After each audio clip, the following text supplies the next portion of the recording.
If you're new to the podcast community and you want to start a new podcast and you're looking for a platform that is user friendly, that has everything you need at your fingertips, that won't set any limits, that you can earn money, then I would recommend Anchor. Now, Anchor can be used basically anywhere. You could be in your car, you can be laying on the sofa in bed where you can edit, record, and upload. You can throw in soundtracks. Everything is there for you. Now, I use it because, it's user friendly and it is free, and I find it really easy to navigate without it being very confusing. Now, most platforms, before you can even try it out, you need to sign up and pick a plan. I like Anchor because I don't have to go through any of that. So I recommend it. Now, if you really want to get into it, I recommend you going to your website, anchor.fm, and, signing up. Or you can download anchor.fm from the Google Store, iTunes, and give it a try.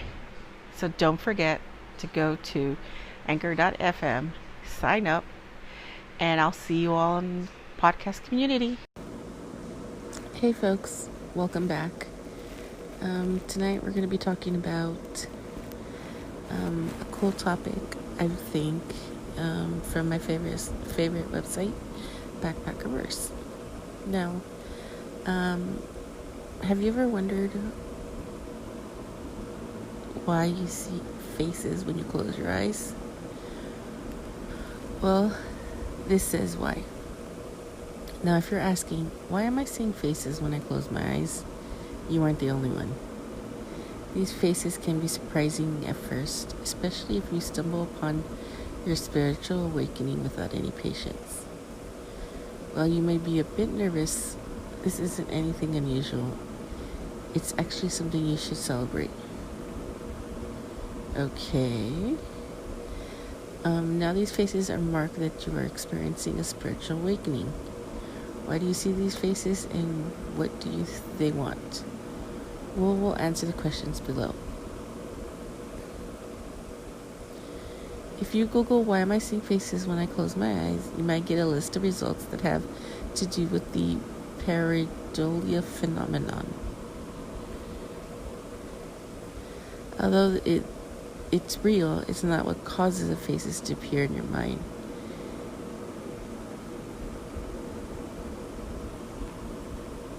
The phenomenon is where people can see faces in inanimate objects. However, have you heard the story about someone seeing the Virgin Mary in a piece of toast? Yeah.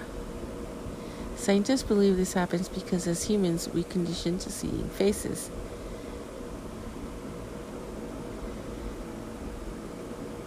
For the reason, shapes can sometimes appear to be in the form of a face, even though they aren't.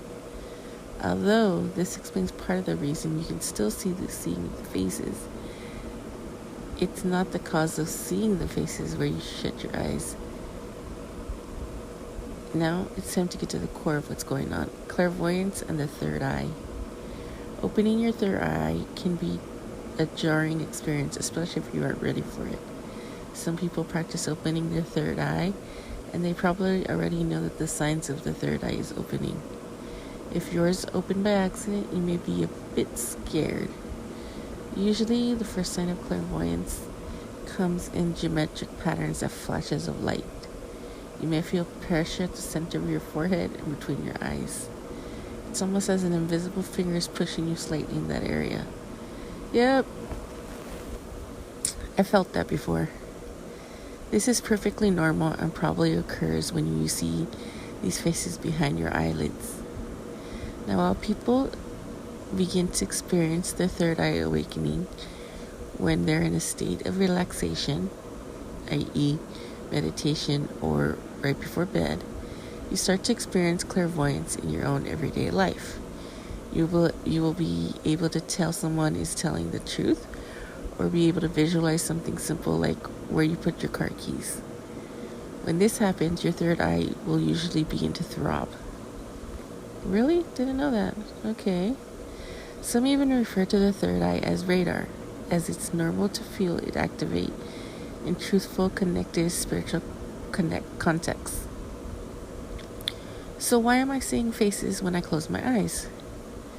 Part of why you may be seeing faces might have to do with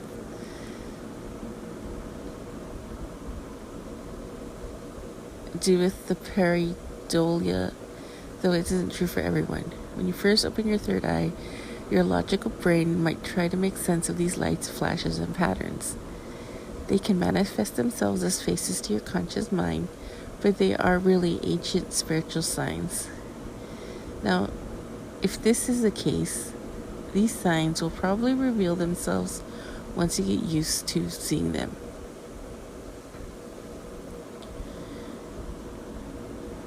Many psychics believe that these faces are spirits on the other side. Could be. If you see the same face of a stranger when you close your eyes, they may want you to give you a message. If you see a variety of other faces, you might be experiencing something else. So, some would tell you that the faces are projections of your future life. Now, there are people who will meet on your path to spiritual enlightenment. They may even play a pivotal role on your journey. Others will tell you that the faces are from the past lives or connected ancestors, maybe even signs from an alternate dimension. Everyone interprets these faces a different way, so it is important to follow your intuition and develop your own understanding. Many who study clairvoyance interpret these faces in different ways. It would be disingenuous to give you a definite answer for who these faces are and what they want. You need to develop your own understanding of the newfound intuition. We can tell you why you see them, though. You're experiencing an awakening, and you're not alone.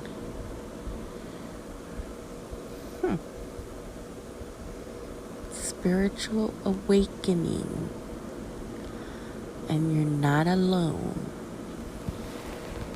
Have you ever had an encounter like that where you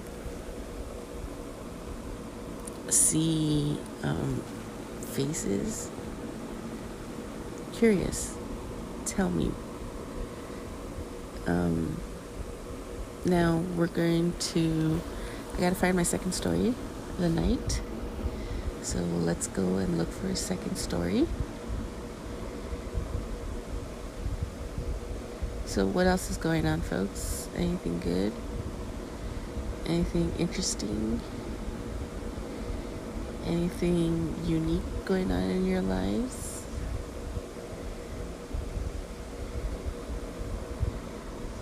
Okay, now, so we did the clairvoyance, opening the third eye. Now this one's going to be total left field.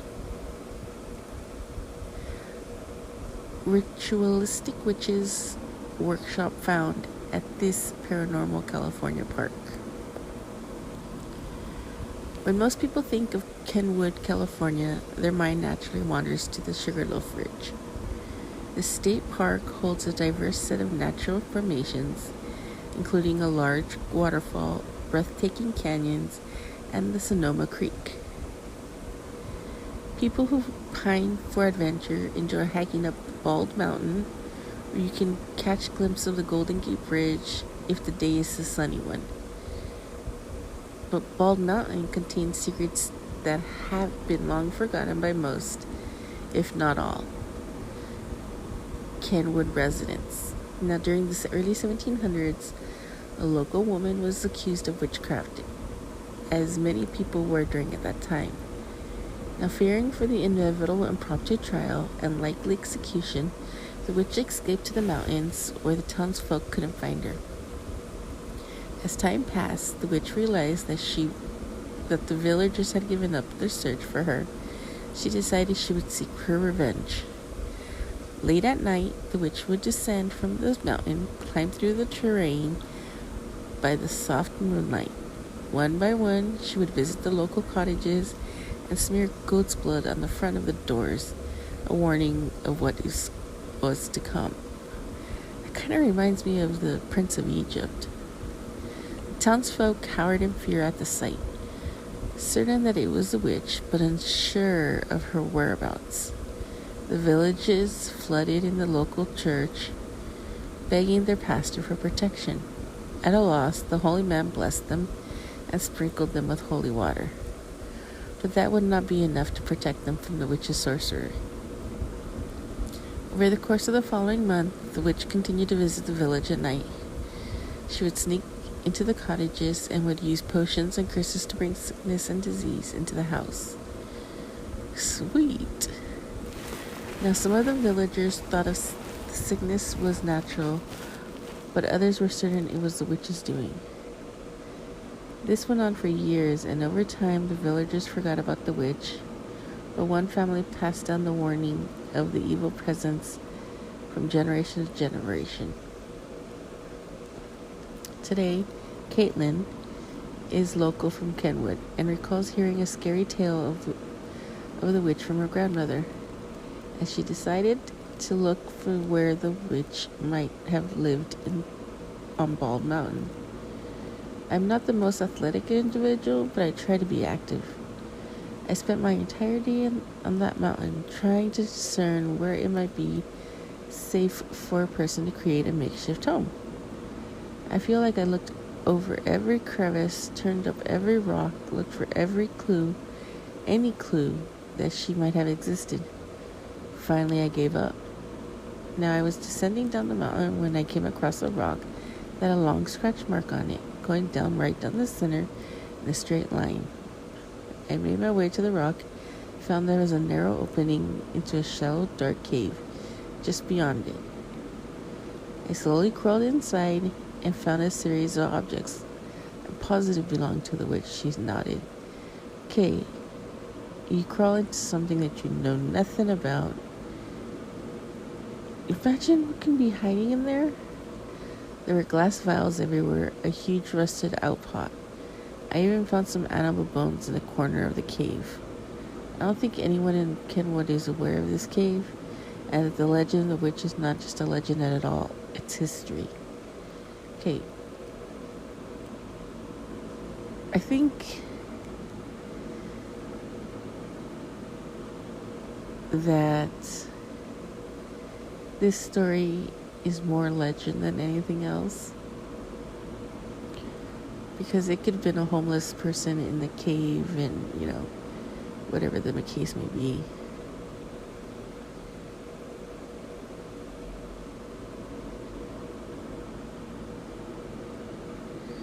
And I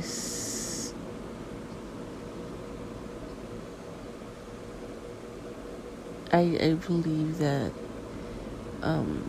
it's more of a legend than anything else, but it was a very cool legend. So you have the third eye in the first one, which is quite interesting. Has anybody experienced close your eyes and you see faces? And then you have the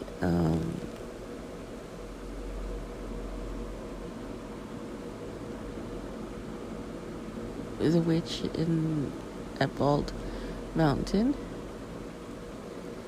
Now we're going to go to the supernatural child that checks into the Yosemite View Lodge in El Portal. Surrounded by almost 2,000 miles of captivating wildernesses, El Portal, California, is located within the famous Yosemite National Park. The Yosemite View Lodge is one of the charming hotels located within the park, allowing guests quick access to the trails, hikes, and never-ending list of recreation activities.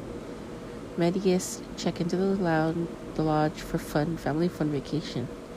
Kids love exploring the beauty that Yosemite has to offer. But not all kids have checked into this hotel or what they consider normal. One of the former guests has come forward to discuss meeting the most unusual and creepy kid she encountered while staying at the lodge. I am a writer, and I usually do my best work alone, tucked into a quiet hotel in the middle of nowhere. So I kissed my husband goodbye, flew to California, checked myself into the Yosemite View Lodge in order to finish my book. And what happened to you while you were at the hotel? Well, things were a little weird from the get-go. While I was finishing up paying for my room, I was looking around the lobby and I saw another family check in. There was a little girl with them, and she had an animal mask on her face. Now, as I looked at her, she tilted her head up at me and seemed eerily still and focused. I blinked and looked away, thinking she just kind of liked the mask and probably refused to take it off. My nephew's very stubborn, so I know how kids can be. They'll throw a fit until they get their way, no matter what. I took my luggage to my hotel room and forgot all about the little girl. The next morning, I wandered into the lodge's restaurant to get a bite to eat. The moment I walked, I saw the little girl and her family eating at a table. She had her back to me, but the moment I stepped into the restaurant, she turned and looked my way, as if somehow she knew I was there. I felt super awkward, so I just gave a little wave and sat down at a table furthest from hers. After that, I went back to my room, set up my computer, worked on my book for several hours. I might have dozed off at some point because I woke up in a chair I had been working on, and the little girl with the mask was standing in the middle of the room. I let a yelp of surprise, but I tried to require her. "Oh, sweetie, did you get lost trying to get back to your room?" I asked, but she just stood there, staring at me, or I assumed she was staring at me through that hideous mask. "Do you need help getting back to your room?" The little girl slowly shook her head. She was just so freaky. I don't even know how she knew which room had been mine. And I could have sworn I locked my hotel room before I sat down to write. Anyway, I opened the door for her, and I was going to take her to the lobby, but she walked out and went down the hall as if she knew exactly where she was going. Later that evening, I decided to take a shower. Thinking about the creepy little girl, I made sure my hotel was locked, and then I locked myself in the bathroom for good measure. After I had my shower, I drew back the curtain, and she was freaking standing in my bathroom. I didn't even bother to talk to her. I just threw on some clothes, marched to the lobby. When I told the concierge what was happening and I described the girl's parents, he knew who I was talking about.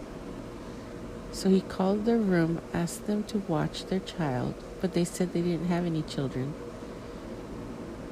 El Portal is beautiful and everything, but after that I checked out the lodge and went back home, thoroughly scared out of my wits. Okay, so this one,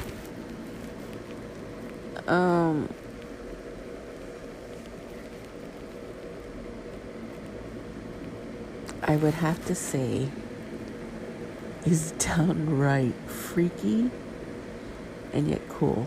I would literally go stay there just to try it. But then again, I may be chicken shit. So would you try any of these places? Would you go to the haunted hotel? Would you visit any of them, and why?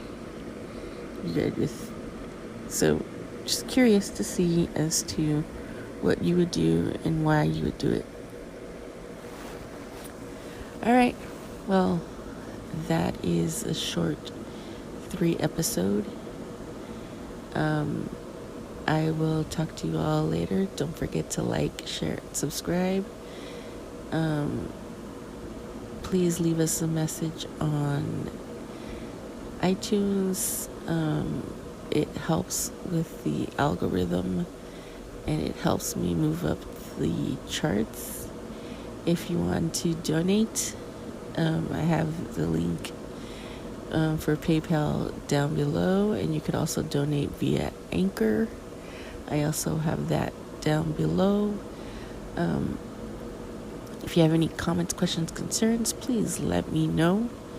I'm always up for hearing good stories and giving some good advice. So with that being said, I wish you all the best of luck. Don't let the ghosts bug you. And I'll see you on the other side.